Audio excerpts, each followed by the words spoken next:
NXT Takeover Toronto review. WWE 2K17 in the background. AJ Styles versus Shinsuke Nakamura at New Japan.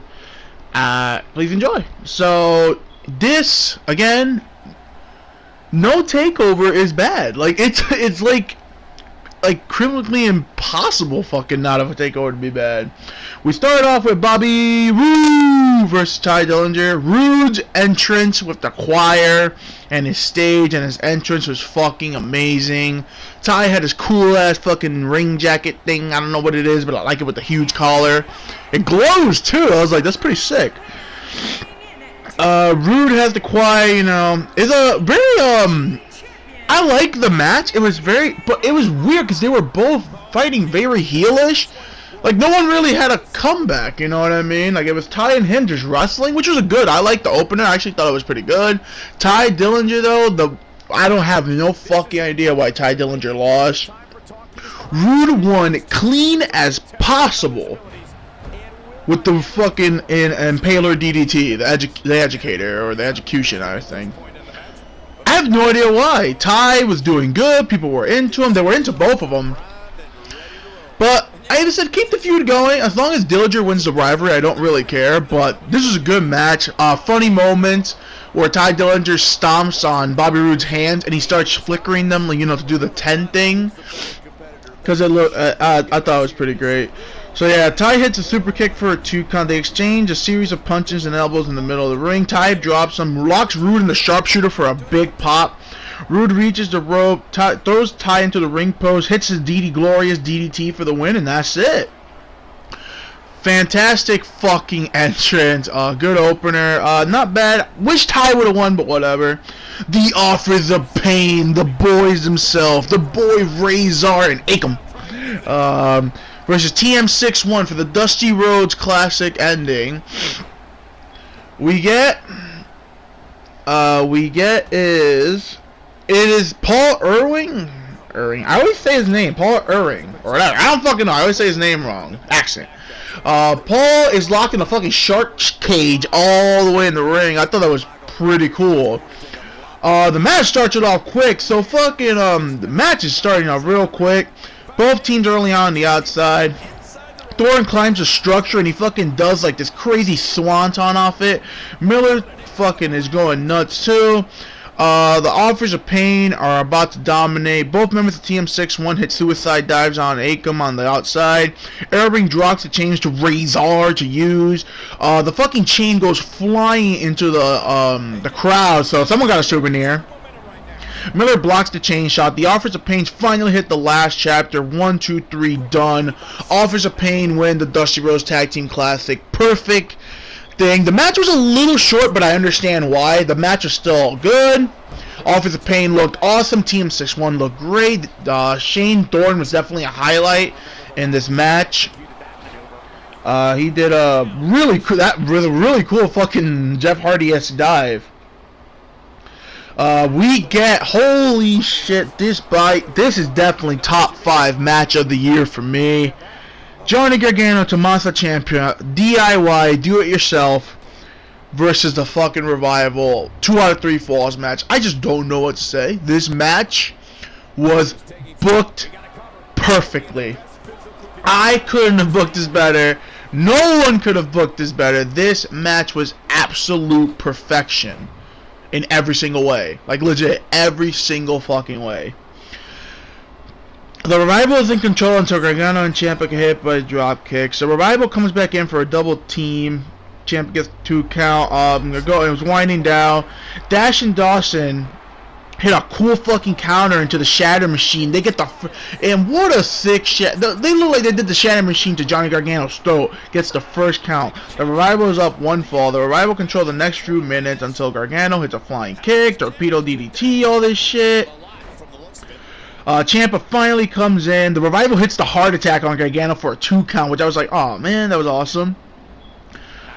Fucking Ciampa finally takes control to the match. He hits the fucking knee trembler on Dawson for a 2 count. Ciampa hits the crossbody on Dawson off the top rope. Like fucking Gargano hits a double super kick. Gargano on Dawson for the 3 count. They hit the meet you in the middle finally. So it's 1-1. It's going down now. Revival hits this awesome European uppercut into a German suplex for a 2 count. I thought that was great. Like, it was so amazing. Dawson finally puts that inverted figure 4 on Gargano. Gargano is trying his best to finally not let the Ciampa down. He reaches the rope. Dawson gets a tag into Wilder. Wilder accidentally super kicks his own partner. DY hits the double team. They hit because Revival was going for the meet me in the middle, but he super kicks him. Fucking DIY hits the fucking Shatter Machine on the Revival. That was awesome. Dash breaks up the pinch, which leads to a series of near falls. Gargano gets Dash and his variation of the crossface. Ciampa gets him in the armbar. Both members of the Revivals are in the ring holding each other's hands so they won't tap. They both tap at the same time. New tag team champions, DIY. Shit, I am out of breath. This fucking match, man, it was incredible. The best booked ending, how they were both holding each other to not tap. Gargano finally not letting Ciampa down, because he always lets Ciampa down. Like, holy shit, man. Asuka versus Mickie James. Asuka is my favorite woman wrestler, has been for a while now, even since Kana, for like a while. Mickie James was my favorite women's wrestler of all time, almost. I don't know, I've always loved Mickie James. So when I saw this match, I was like, well, this is hilarious. I liked the match. The match was a little short. Asuka won very dominantly. Asuka lock, done, choke out. But I like how Mickie James was reverting back to evil Mickie. She was being weird, blowing kisses at Asuka. They were both very cocky, but Asuka, even her entrance, Asuka was cocky as all fucking hell. Like, you can tell what this is building to. Her cockiness is going to be her downfall. You know what I mean? And then Ember Moon or someone's going to sweep her off her feet. She's going to lose her fucking mind and turn heel. So yeah, this was a good match. A lot of good back and forth. A lot of good chain wrestling. Again, Asuka coming back. Hit a fucking German suplex. Mickie on the floor on the outside. It winds down. Mickie hits a splash up the top rope for the champion for a 2 count. Asuka gets Mickie in a cross armbar, but Mickie reaches the rope and comes back to this. She finally hits the Mick kick, the spinning heel kick, or a 2 count. Asuka goes for the Asuka lock. Mickie fights. Asuka will not let go of the Asuka lock. Like, it's legit like 3 minutes. I like how Asuka does never lets her submission go. I think that's great. And yeah, Asuka's in, man. Asuka retained. Mickie proving why she's still one of the best women wrestler out there. Mickie legit looked like nothing happened. I did not like how Mickie used her old theme song. I kind of wish she could have used her TNA theme. She owns a theme song anyway, or use like one of her songs. At least, you know, promote a little Mickie James. Then we get the main event of Samoa Joe. Fucking, you can escape a lot of things. You can't escape taxes. You can't escape Samoa Joe. He is the inevitable. He will, whatever this man says he's gonna do, he does it. Samoa Joe defeats Shinsuke Nakamura, becomes the first 2-time NXT champion. Samoa Joe becomes the first person to pin Shinsuke Nakamura. Samoa Joe basically kicks out of fucking every Kinshasa. Samoa Joe also is the man to beat Finn Balor's undefeated streak. He is also the man to beat Finn Balor's demon undefeated streak. He is also the man who dethroned Finn Balor. Samoa Joe basically is a Hall of Famer in NXT. He has done everything in the world. Everything in NXT. I don't know how I feel about this. I was kind of pissed because, like, I love the shock. I love the shock of Shinsuke losing. And hey, who's more credible than Samoa Joe to beat Shinsuke?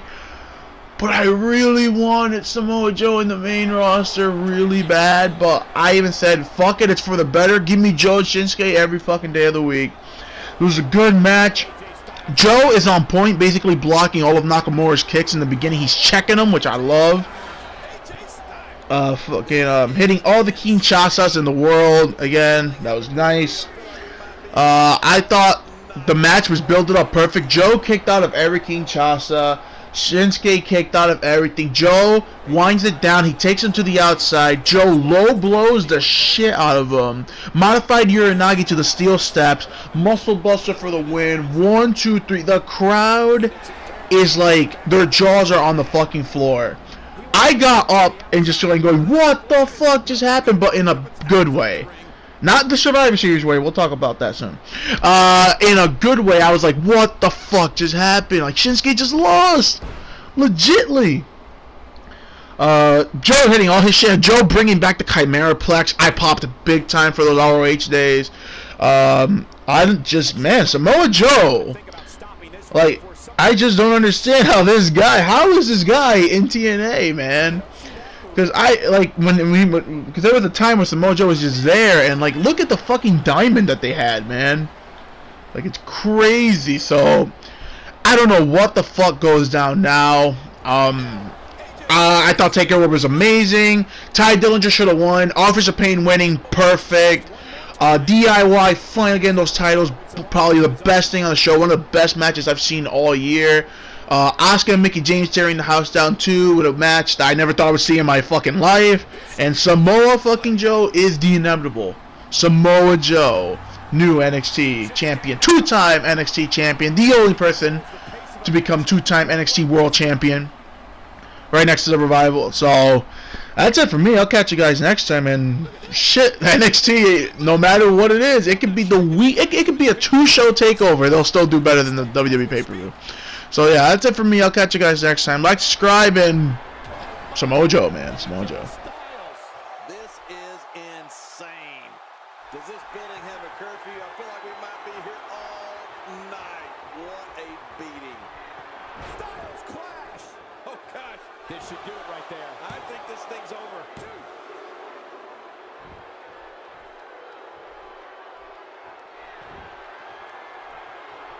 Oh, man, I would not want to be on the receiving end of one of those kicks. Nakamura able to avoid damage there. Reversal.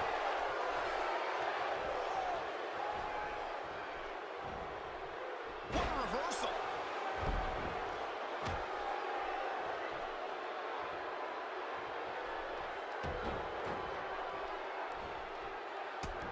You can see the wear and tear that this fight has taken out of these men.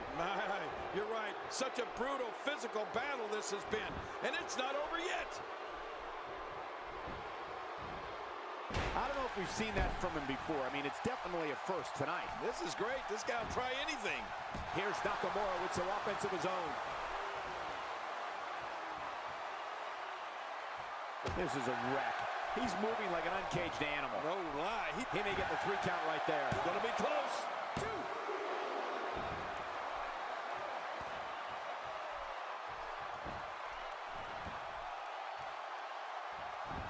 We're seeing 2 outstanding athletes looking to prove their dominance in there. But only one can walk out victorious. Who will it be? Oh my God. Flash! He's finished. Yeah, that was devastating, all right. 2, 3. It's all over. That's the final elimination.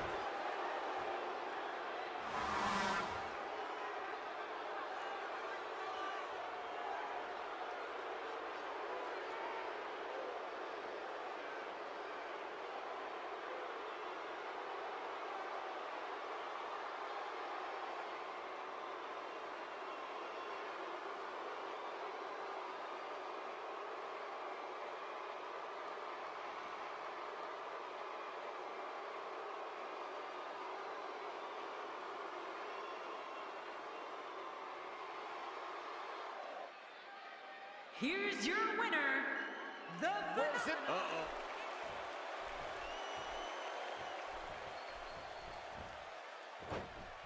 Oh, they couldn't find a home for that one. Well, this is the confrontation we've all been waiting for. He's sending a message to the entire WWE locker room here.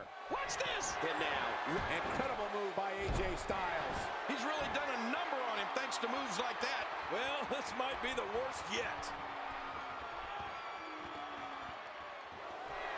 Submission move coming up. Looks like the calf crusher came. Oh my gosh.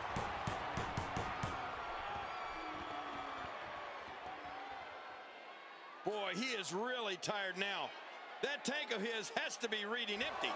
It has to be, King, but I still don't see him giving up.